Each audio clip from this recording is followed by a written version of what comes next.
Hello, this is Steve. And this is Kathie. Welcome to our podcast, Between Here and There, Spiritual Connections. How you doing, hon? I'm good. I'm in sunny, hot Florida. It's not hot. It's beautiful out. He's a Floridian now, so he walks around with the sweater It's when it's freezing. less than 80 degrees. It's freezing. He's like, he's pulling covers on, and I'm like taking covers off at night. Well, I am so glad you're here, and it does take a little adjusting to the weather. I understand that, but it is beautiful. This is paradise. I would tell you where it is, but I don't want you to come, so I'm not telling you. That's not nice. No, really, it's just such a beautiful place in Central Florida. We just love it, and you know, it's just beautiful. So I'm so glad Kathie's here. We've been away for a little while, so we had a lot to catch up on, and we're also enjoying. We had several workshops and other spiritual events here. And so one thing we did is last night we were with Nicole and Afterlife Chronicles. Wow, it's a great podcast here. And we'll put a link down into our description about her mission and about spreading not only the spiritual message, because I believe she's a medium and a spiritualist as well, but also to really understand what afterlife means, like specifics about the different things that happen and similarities and differences. And I just found it very engaging. What did you think? I thought it was wonderful. I mean, she's obviously very well versed on the topic, probably more than you are. Oh, yeah, everyone's more versed than I am. And she just loved our story. She was giddy about it. She just wants people to not fear death, to embark on a spiritual path, and it was just a wonderful conversation. So hopefully we could find it and post it on our channel. Yeah, I saw it. She has the audio up. I don't know if she has the video, but I listened to the audio today. You know, you did? Oh yeah, it was great. I mean, I enjoyed it because that a lot of times when I feel that sometimes when we speak with an interviewer is that sometimes there's a connection and brings out things that perhaps, you know, you have a very stimulating conversation. How about I'll say that? It's a great conversation. I really enjoyed speaking with her. I thought your contribution was so awesome, baby. I just really think. But no, we just had a great time. I recommend Nicole Afterlife Chronicles. Great. I think she's on YouTube. Really, and if you catch the episode, tell us what you think about it, because we really do enjoy it. And whenever you see our YouTube videos, even when we're guests, we follow them and we comment. So we really pay attention. If people ask questions, you know, we answer them. No question goes unanswered. Well, we try our best. Kathie spends a lot of time doing it, and we discuss every question together. So and we do consider it an important part of our mission. And so yeah. And then we had wine and words last night. That was fun. But we didn't have the wine. We just had the words. We just said the word.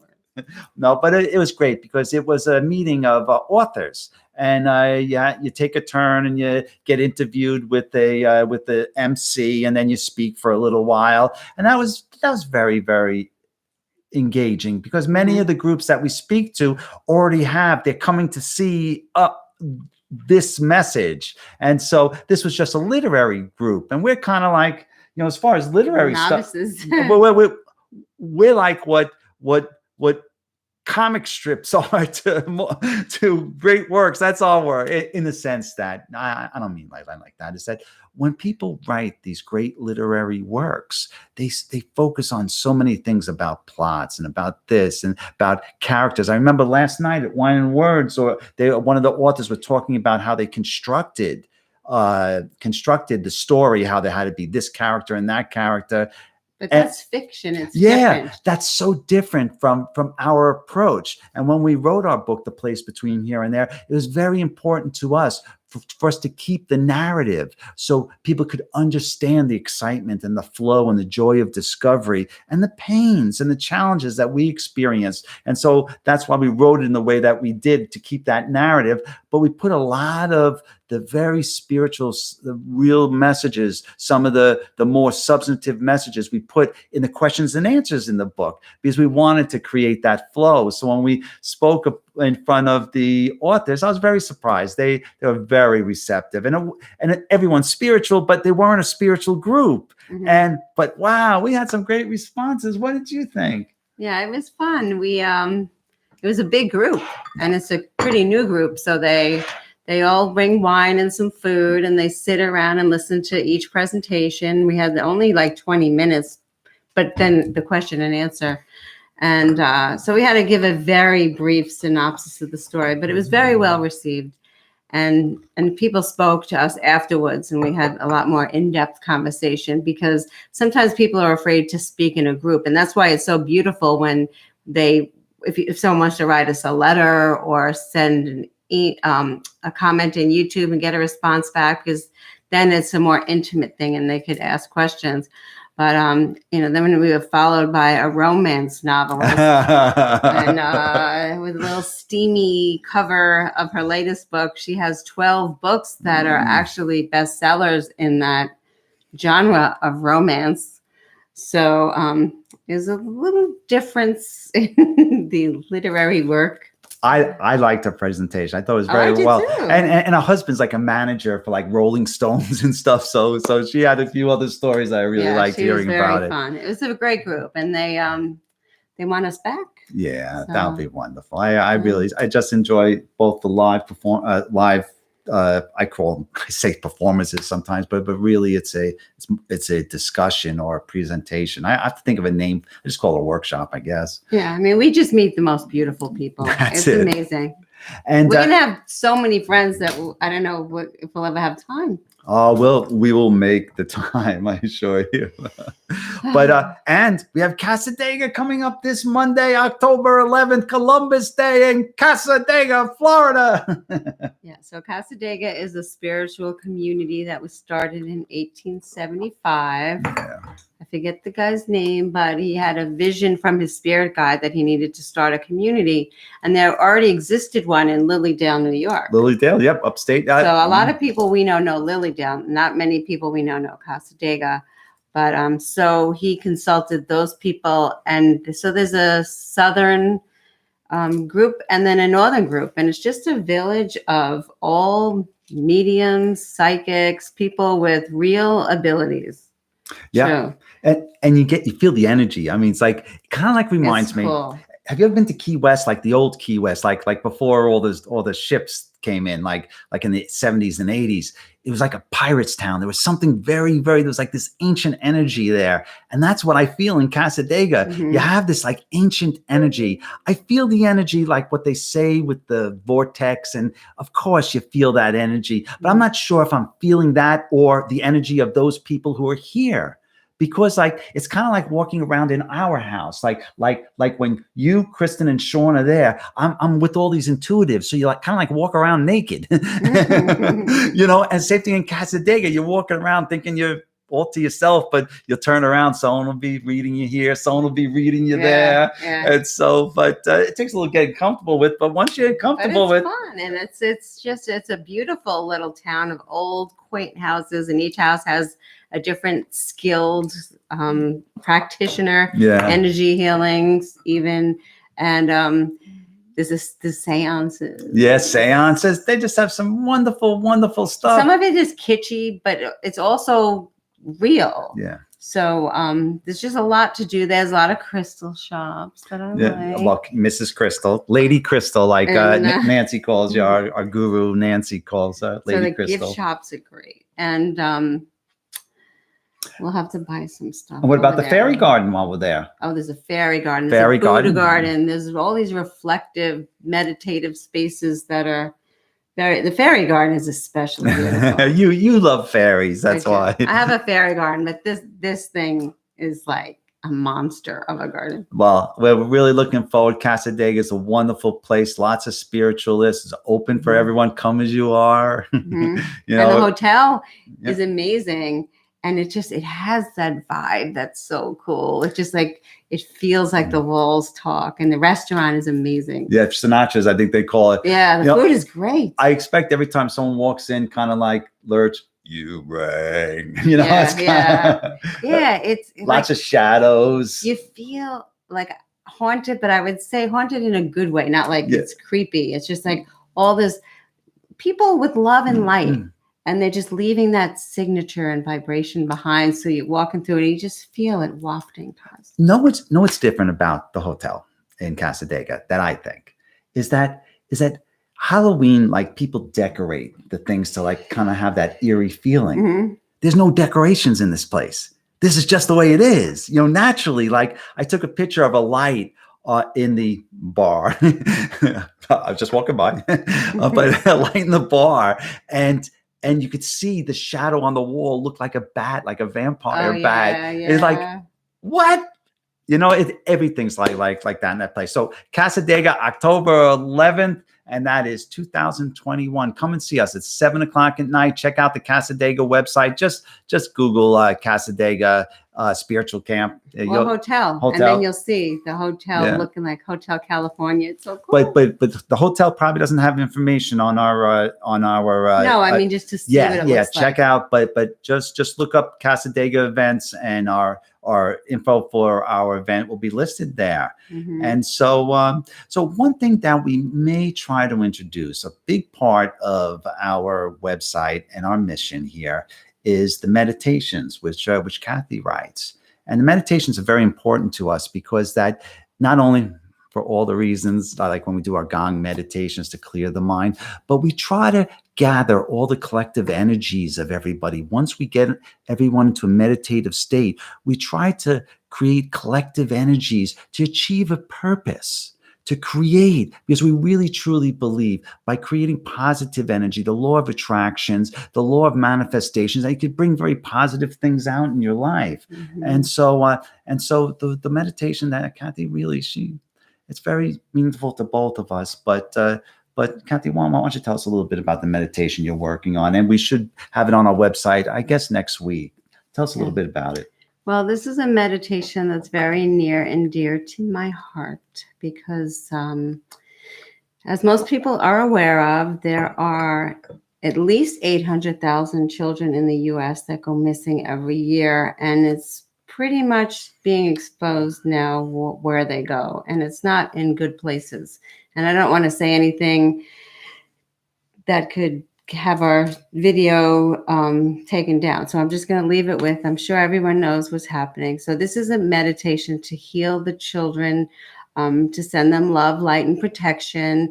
And also to, and this, is a little controversial because it's hard for people to understand this, but to send love and healing to the perpetrators, because they're dark entities that need to be sent love and light so that they could raise their consciousness and not commit such heinous acts anymore. So we're going to send healing energy to the children, protection energy to the people that are rescuing the children, and then love energies to the people that perpetuate these crimes so that they can, like I said, raise their consciousness and not do that stuff anymore, because just saving the kids isn't enough. We got to stop the acts also, and by sending light to the dark, the dark will get lighter and lighter and lighter, and eventually we won't have dark in the world. You see, that may be something very difficult, especially those people who have been abused in their life, mm-hmm. to be able to really understand that.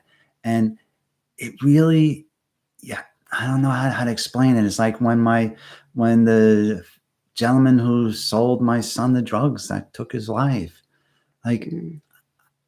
I just wanted him to get better too. I wanted him to stop doing what he was doing. That's really what I wanted to do. Mm-hmm. And really, by sending energy and this healing energy, we hope that we could collectively bring everyone together and try to help. Well, this is the time. This is when we need to raise the consciousness of the globe, because we are collectively manifesting what's going on in this world based on where we vibrate. And with all this fear and anxiety and anger towards like all this stuff that's going on, everyone knows what's going on. We got to rise above that. We got to be the light. And the people that have light in them, we need to gather now and send forth as much light, because we're not going to get weapons and go down on the streets. We're going to use our infinite divine self. That's our power. We all have that in us. We're all healers. We just don't know it yet. So by doing meditations like this and just all day sending healing energy to the world, I mean, we will get this world better. We just will. I mean, we're at the precipice, almost there. No, the world is in flux right now, I believe, and it's changing. There's so many wonderful things out there and so many really challenging things. You know, these times bring out the best and the opposite in that in people. So let's bring all of our energies together and rise up and really truly. So keep an eye on the meditation. And we also have other meditations on our site, and they're all about love and light and healing and forgiveness of others and of yourself. All of those things are so important, and they really lead to really finding some bliss in life. So meditation to heal the children, keep an eye on it for our website for next week, and it should be up very shortly. Excuse me while I drink my tea. You wouldn't believe the teapot and teacup collection that this guy has. What? The kitchen has all these pots. He gets so giddy when he gets them in the mail. He like orders them. He goes online and researches English teapots. No, I know it's kind of silly, but you know, I often think about that. There's some things in life that I'm just so interested in that come so out of character for me. Like Harley guy. I mean, my Namaste shirt. Namaste. my brother comes into our house and he's very computer guy, and he goes, what's Namaste? Namaste. Namaste. And so what was I talking about? You're talking about your silly collection of teacups. I got all different teapots, teacups. You know, I'm just so fascinated by them. I don't know what it is, because I just have this thing about teapots, teacups, like linen. English soap. I drive Kathie crazy. I go to TJ Maxx. I buy like 15 big, massive bars of lavender soap. And I don't use them all the way through. I just use it because I want to get the next soap and try that one. I don't know what it is. I was thinking about that the other day. Why I have this. I don't call it a fetish, but I just like linen, snappy, clean linen, and teapots and fine china. I don't know what it is. And Kathie says, "Oh yeah, I was probably English royalty in a previous life." No, I said you were probably English servants in a previous life, so you were washing those. No, and that's very true, because that's what I really feel like. It matters. Like, I'm a neat person, but I'm not a clean person. Like I'll sit here and I'll polish my teapots just to make sure they're clean. And I don't do that with anything. It is just so strange. The bathroom is a mess, but if there's a spot on his teacup, he's like. No, we were Pat Longo the other day. Wonderful lady, a spiritualist, healer. She's just great lady. And she said that maybe some. No, she didn't say, and I didn't ask her because I don't want to make her feel uncomfortable. But she says she does past life regressions. So, I think you should do it. So yeah, I would feel comfortable with. Because I want to do it too, because I have a fascination with castles. All right, castles. Old. You were a princess. That's what it was. I was the princess. I rescued you. And I used the china. You were the servant, so you washed the china, but you weren't allowed to use it. So now you're using it. Oh, ma'am, what may I do for you now? I'll tell you later. So, all right. Well, we really had a good time chatting with everyone today. This is, we should do something around lunchtime, during the day when we get a chance, get a break from computers and doing what we do naturally in the day. And polishing teapots. But we appreciate everyone being part of it. Keep an eye on the website, and we have a lot of things going on. But most of all, we're just trying to stay together as a community and share. A lot of times, even now, a lot of the yoga studios are closed right now, or have gone out of business, and so the online does matter a lot now, a lot more than it used to. And even yoga studios are now supplementing their regular live in person with online. And one thing that I found that was very good is called Life Force Academy. It's Jai Dev. He's in our book, and he's a spiritualist with really through some of his speaking and his writings really helped us out with the book and such. He's wonderful. It's not like he worked with us on the book or knows anything about the book, but his teachings, especially with the 5 Blue Ethers, were very meaningful to us. And so he has this great, like, it's called Life Force University. We have a link in the event in our description. But it's just great. I think it's like $25 a month, or I don't even know what it is. So good. And they do have free content as well. But it's yoga, but it's spiritualism. It's all these wonderful things. And so if you ever wonder about like perhaps taking the first steps of spiritualism and like experiencing things and yoga and just getting part of a community, if you miss your community, maybe Life Force Academy is something worth checking out. And his wife. Oh, Simran. She had to bring up Simran. Amazing spiritual musical artist that we were supposed to see tonight. Tonight. We were supposed to see tonight. But her concert was canceled. I have my tickets. We had meet and greets. But so he does the yoga to her music. And sometimes she participates. Yeah. And oh my God, the two of them are just beautiful people. We met them at a yoga festival, they're awesome. And he's just such a wonderful teacher. Not a paid endorsement. We don't accept paid endorsements. It's all about just letting people know what we do and the community. And how to get you to raise your consciousness and just live a Zen balanced life, because that's what it's all about. Because as each of us raise our consciousness, the collective consciousness raises, and we'll find peace on earth. Well, that's awesome. Well, back to the real world. I got 2 servers down. My boss is calling me. I'm in big trouble. I got to get half a sandwich and I'm back to work. So no, really. Thank you so much. Peace, love, and light. Namaste. And namaste and Satnam. Namaste. Be well. Mm-hmm.